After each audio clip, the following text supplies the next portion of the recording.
नमस्कार दोस्तों, आप सभी का हमारे बीएड सेकंड सेमेस्टर की अंकुरम क्लासेस में स्वागत है। आज हम हिंदी पेडागॉजी से रिलेटेड क्वेश्चन लेके आए हैं। तो आज शुरू करते हैं हम अपना आज का जो पिछला वीडियो था हमारे 1 से 30 तक के ऑप्शनल क्वेश्चन बने थे। तो आज हम 31 से 60 तक के अपने ऑप्शनल क्वेश्चन जो हमारा सेकंड चैप्टर है उससे लेके आए हैं। तो शुरू करते हैं आज का अपना वीडियो। 31वां क्वेश्चन है हमारा, अध्यापक को कक्षा में सदैव किस भाषा का प्रयोग करना चाहिए। इसमें जो हमारा बी ऑप्शन है वो सही है, मानक भाषा का प्रयोग करना चाहिए। नेक्स्ट है हमारा 32 नंबर का 32वां क्वेश्चन। इसके जो ऑप्शन है, भाषा के सभी रूपों में किस रूप का सबसे अधिक प्रयोग किया जाता है। तो ऑप्शन पढ़ देता हूँ। ए है लिखित भाषा, बी है मौखिक भाषा, सी है सांकेतिक भाषा और डी है व्यवहारिक भाषा। तो इसमें ऑप्शन जो सही ऑप्शन है वो ऑप्शन नंबर बी है। अब नेक्स्ट क्वेश्चन चलते हैं। 33 नंबर का क्वेश्चन है और इसमें हमारा पूछा गया है कि शिक्षार्थी द्वारा किसी विषय पर बोलना या लिखना भाषा के किस पक्ष को उजागर करता है। तो इसमें ए ऑप्शन है हमारा अभिव्यक्ति को, बी है ग्रहण को, सी है व्याकरण के पक्ष को और डी है लिखित पक्ष को। तो इसका उत्तर जो हमारा आएगा वो ए आएगा, अभिव्यक्ति को प्रस्तुत करता है। नेक्स्ट क्वेश्चन चलते हैं। तो 34 नंबर का क्वेश्चन है। 34 नंबर का क्वेश्चन हमारा है, जिस ध्वनि के टुकड़े न किए जा सकें उसे क्या कहते हैं। तो व्याकरण से संबंधित है, हिंदी पेडोलॉजी है। तो इसका ऑप्शन ए है शब्द, बी है वर्ण, सी है वाक्य और डी है व्यंजन। तो इसका जो सही ऑप्शन हमारा दे रखा है, जो इस क्वेश्चन का सही है, वो बी है वर्ण। नेक्स्ट चलते हैं। तो नेक्स्ट हमारा 35 नंबर का क्वेश्चन आता है और इसमें पूछा गया है कि अधिगम शब्द का अर्थ है क्या। तो ए है सीखना, बी है सिखाना, सी है पढ़ना और डी है पढ़ाना। तो इसमें जो सही ऑप्शन हमारा इस क्वेश्चन का है वो ए ऑप्शन है, सीखना। नेक्स्ट क्वेश्चन चलते हैं। 36 नंबर का क्वेश्चन है, मातृभाषा का सिद्धांत है क्या। तो इसमें ए ऑप्शन है क्रियाशीलता, बी है अभ्यास, सी है अनुकरण, डी है उपरोक्त सभी। तो इसका जो सबसे सही ऑप्शन सी दे रखा है, अनुकरण है। अब 37 नंबर 37 नंबर का क्वेश्चन है, भारत के संविधान की 8वीं अनुसूची में कितनी भाषाओं को स्वीकृति मिली है। तो ए ऑप्शन है 18, बी है 20, सी है 24 और डी है 22। तो इसमें जो सही ऑप्शन दे रखा है वो है डी 22। तो इस वीडियो को अंत तक देखें क्योंकि सभी क्वेश्चन आते जा रहे हैं और सारे ही सारे इम्पोर्टेंट हैं, कोई भी पूछा जा सकता है। नेक्स्ट चलते हैं 38 नंबर का क्वेश्चन। भारतीय संविधान में हिंदी को राजभाषा के रूप में हिंदी को स्वीकार किया गया किस तिथि को, मतलब किस डेट को। तो ए डेट है 14 सितंबर 1949, बी डेट है 3 सितंबर 1949, सी डेट है 13 सितंबर 1950, डी है 14 सितंबर 1950। तो आप सभी को मालूम है 14 सितंबर को हिंदी दिवस मनाया जाता है। तो इस हिसाब से हमारा जो ए क्वेश्चन का आंसर है वो बिल्कुल सही है, 14 सितंबर 1949। उसके बाद हमारा 39 नंबर का क्वेश्चन है, राष्ट्रीय एकता में सहायक होती है क्या। तो ए है अंतर्राष्ट्रीय भाषा, बी है राष्ट्रभाषा, सी है मातृभाषा और डी है उपरोक्त कोई नहीं।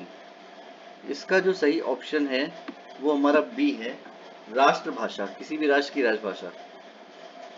फिर उसके बाद नेक्स्ट क्वेश्चन 40 नंबर का क्वेश्चन है। ये है, पूछता है कि हिंदी की कौन कौन सी बोलियां हैं।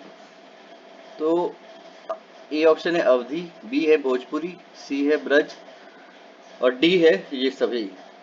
तो हिंदी का ही अपभ्रंश वर्जन है अवधी, भोजपुरी और ब्रज।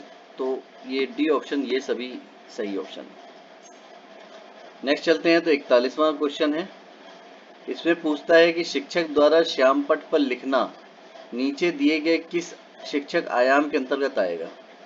कुछ आयाम दे रखे हैं। ए है उपयोग, बी है चलना, सी है प्रस्तुतिकरण करना और डी है तैयारी। उपयोग, तुलना, प्रस्तुतिकरण, तैयारी। तो इसका जो सही ऑप्शन हमारा प्रस्तुतिकरण है, सी, वो बिल्कुल सही ऑप्शन है। नेक्स्ट क्वेश्चन चलते हैं। 42वां क्वेश्चन है, भाषा की प्रकृति है क्या?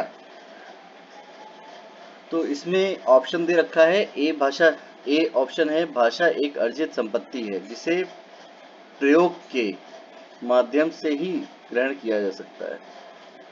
सी ऑप्शन है, यह जन्मजात नहीं है। डी है, भारत में निरंतर परिवर्तन होता है। और ई है, उपरोक्त सभी। तो इसमें जो ऑप्शन नंबर ई है वो बिल्कुल सही ऑप्शन है, उपरोक्त सभी ही हैं। अब 43 नंबर का क्वेश्चन है, भाषा अर्जन प्रक्रिया है किसकी? ए ऑप्शन है, भाषा को अप्रत्यक्ष, अनौपचारिक और स्वाभाविक रूप से सीखना है। बी है, भाषा अर्जन के अभ्यास की महत्वपूर्ण भूमिका है। सी है, भाषा अर्जन एक अवचेतन यानी सबकॉन्शियस प्रक्रिया है। और डी है, उपरोक्त सभी। तो इसका जो ऑप्शन नंबर डी है, उपरोक्त सभी, वो सही ऑप्शन है। अब नेक्स्ट क्वेश्चन चलते हैं। 44 नंबर का क्वेश्चन है, भाषा अर्जन में बालक सर्वप्रथम कौन सी भाषा सीखता है? तो ये बहुत आसान क्वेश्चन है। ए है मातृभाषा, बी है राष्ट्रभाषा, सी है अपभाषा और डी है इनमें से कोई नहीं। तो मातृभाषा यानी उसके परिवार में बोली जाने वाली जो बोली है वो सबसे पहले सीखता है। अब 45वां क्वेश्चन है, भाषा अर्जन प्रक्रिया है क्या? तो चेतन, ऑप्शन ए नंबर ए चेतन, बी अवचेतन, सी ए और बी दोनों और डी इनमें से कोई नहीं। तो इसका जो सही ऑप्शन होगा अवचेतन होगा। नेक्स्ट चलते हैं। 46 नंबर का क्वेश्चन है, पूछा गया है कि भाषा अधिगम प्रक्रिया है कैसी? तो अधिगम और अर्जन दो प्रक्रिया होती है। अर्जन जो है अवचेतन है और सेम जो ऑप्शन है, ए चेतन, बी अवचेतन, सी जो है ए और बी दोनों और डी इनमें से कोई नहीं। तो भाषा अधिगम की प्रक्रिया कौन सी है? तो इसमें है चेतन, ए, और अर्पण के लिए अवचेतन। नेक्स्ट क्वेश्चन चलते हैं। 47 नंबर का क्वेश्चन है, जब व्यवहार का केंद्र भाषा हो तो भाषा अधिगम किससे जुड़ता है? ए ऑप्शन है, शिक्षण एवं अभिव्यक्ति से, बी है शिक्षण तथा अनुभव से, सी है अनुभव तथा विषय से, डी है अनुभव तथा शिक्षक से। तो इसका जो सही ऑप्शन होगा वो अनुभव तथा शिक्षक से होगा, डी ऑप्शन। नहीं, बी ऑप्शन है, शिक्षण तथा अनुभव से। ये नहीं है, डी नहीं है, ए नहीं है, सी नहीं है। इसका जो ऑप्शन नंबर बी है, शिक्षण तथा अनुभव से, ये होगा इसका सही ऑप्शन। व्यवहार का केंद्र भाषा हो तो अधिगम किससे जुड़ता है? शिक्षण तथा अनुभव से जुड़ता है। नेक्स्ट क्वेश्चन है 48 नंबर का, अधिगम। तो ए है परिवर्तनशील होता है, बी अपरिवर्तनशील होता है, सी रूढ़ी होता है, डी प्रासंगिक होता है, अप्रासंगिक होता है। तो इसका जो ऑप्शन नंबर ए है परिवर्तनशील, वो सही ऑप्शन है। नेक्स्ट चलते हैं। 49 नंबर का क्वेश्चन है, यदि किसी पाठ को 5 शिक्षार्थी अलग अलग ढंग से सोचते हैं तो शिक्षक का कार्य क्या होता है? ए गलत निष्कर्ष देने वाले छात्रों को डांटना चाहिए, बी शिक्षक को सभी विद्यार्थियों के विचारों को ध्यान से सुनना चाहिए, सी पाठ के सही तथा उचित निष्कर्ष से शिक्षार्थियों को अवगत कराना चाहिए और डी उस पाठ को छोड़कर शिक्षक को नया पाठ पढ़ाना चाहिए। तो इसका जो सी ऑप्शन है वो बिल्कुल सही ऑप्शन है कि पाठ के सही तथा उचित निष्कर्ष से विद्यार्थियों को अवगत कराना चाहिए। यही एक शिक्षक का कार्य होता है कि सही और गलत बताए। नेक्स्ट क्वेश्चन है 50 नंबर का क्वेश्चन है। इसमें कहा पूछता है कि किस माहौल में सीखने के लिए बच्चों को अधिक प्रयास नहीं करना पड़ता है? तो ए ऑप्शन जो दे रखा है, जहां किसी भी प्रकार से भाषा सीखने की स्वतंत्रता हो, बी ऑप्शन है जहां सिर्फ मातृभाषा सीखने की स्वतंत्रता हो, सी ऑप्शन है जहां केवल पुस्तकों द्वारा भाषा सीखने की स्वतंत्रता हो और डी ऑप्शन है सिर्फ विद्यालयों में। तो इसका जो सही ऑप्शन हमारा दे रखा है वो दे रखा है ए, यानी जहां किसी भी प्रकार के से भाषा सीखने की स्वतंत्रता है। नेक्स्ट क्वेश्चन चलते हैं। 51 नंबर का क्वेश्चन है, कविता पाठ करवाना किस सिद्धांत के अंतर्गत आता है? तो इसमें ए ऑप्शन है जीवन समन्वय का सिद्धांत, बी है शिक्षण सूत्रों का सिद्धांत, सी है क्रियाशीलता का सिद्धांत, डी है बाल केंद्रितता का सिद्धांत। तो इसमें जो सी ऑप्शन हमारा है वो बिल्कुल सही ऑप्शन है, क्रियाशीलता का सिद्धांत इसके अंतर्गत आता है। अब एक नोट इसमें विशेष करके डाला गया है कि क्रियाशीलता का सिद्धांत किसे कहते हैं। तो बालक करके सीखता है। भाषा शिक्षण के समय छात्रों को क्रियाशील रहना आवश्यक होता है। उससे छात्रों में अध्ययन के लिए रुचि बढ़ती है क्रियाशीलता से। एग्जाम्पल है बच्चों से प्रश्न पूछना, मौखिक व लिखित कार्य कराना। मतलब बच्चों को अगर पूछा जाएगा तो वो शिक्षण से ज्यादा जुड़ते हैं, तो ये क्रियाशीलता का सिद्धांत है। नहीं तो क्लास में कुछ बच्चे सो जाते हैं, कुछ ध्यान इधर उधर जाता है। यदि हर शिक्षार्थी जो उसका जो टीचर है वो यदि स्टूडेंट से पूछता रहेगा तो हर बच्चा ध्यान से पढ़ेगा कि कहीं हमसे ना पूछ ले। नेक्स्ट क्वेश्चन है 52 नंबर का क्वेश्चन है, आरंभ में इनमें से कौन सा सिद्धांत के आधार पर बालक भाषा सीखता है? ए है बहुमुखी प्रयास के सिद्धांत पर, बी है मनोरंजन के सिद्धांत पर, सी है अभ्यास के सिद्धांत पर और डी है अनुकरण के सिद्धांत पर। तो इसमें जो सही ऑप्शन है इसका ऑप्शन नंबर डी है, अनुकरण के सिद्धांत पर सीखता है। 53वां है, शिक्षण सूत्र के माध्यम से भाषा शिक्षण होता है, क्या होता है? तो पहला है प्रभावी, दूसरा है बोझिल, तीसरा है कठिन और चौथा है सरल। तो कौन सा होता है? तो पहला है प्रभावी, प्रभावी होता है। अब हमारे शिक्षण सूत्र कुछ आते हैं। शिक्षण सूत्रों में कहा जाता है, एक नंबर है ज्ञात से अज्ञात की ओर, मतलब चाइल्ड की प्रीवियस नॉलेज को कॉम्प्लेक्स की ओर ले जाए। दूसरा है मूर्त से अमूर्त की ओर, मतलब जो दिखता है उसे जो नहीं दिखता है उसकी तरफ ले जाना। और तीसरा है सरल से जटिल की ओर, मतलब सरल पहले सिखाइए फिर उसके बाद जटिल सिखाइए। यही शिक्षण सूत्र है। नेक्स्ट है कि इनमें से किस विधि के अंतर्गत अध्यापक व्याकरण विषयों को प्रसंग के साथ जोड़ने का प्रयास करता है?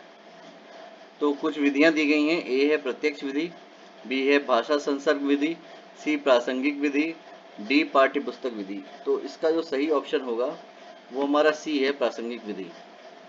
ये बिल्कुल सही ऑप्शन है। नेक्स्ट देखते हैं, किस विधि के अंतर्गत व्याकरण नियमों को जाने बिना भाषा के शुद्ध रूप अनुभव किया जाता है?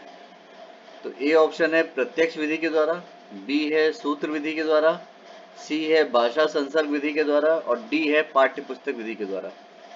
तो इसमें जो ए ऑप्शन है वो बिल्कुल सही ऑप्शन है, प्रत्यक्ष विधि के द्वारा किया जाता है।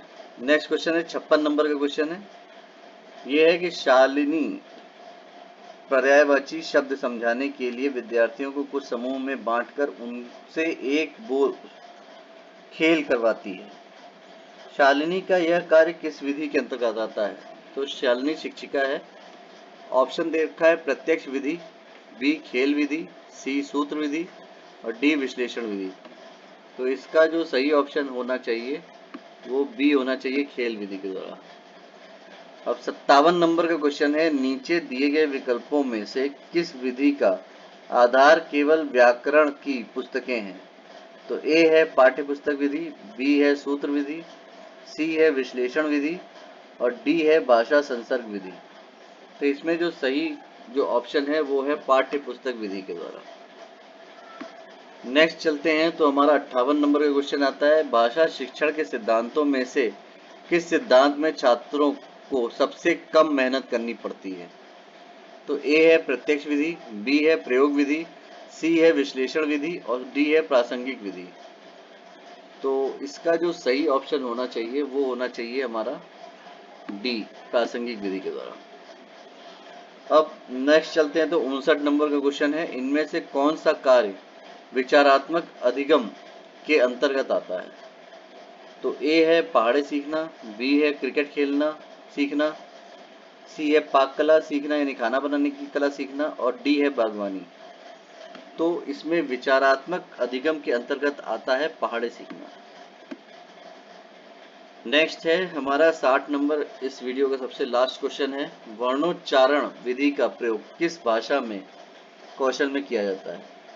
ए है श्रवण कौशल, बी है मौखिक अभिव्यक्ति कौशल, सी है लेखन कौशल और डी है पठन कौशल।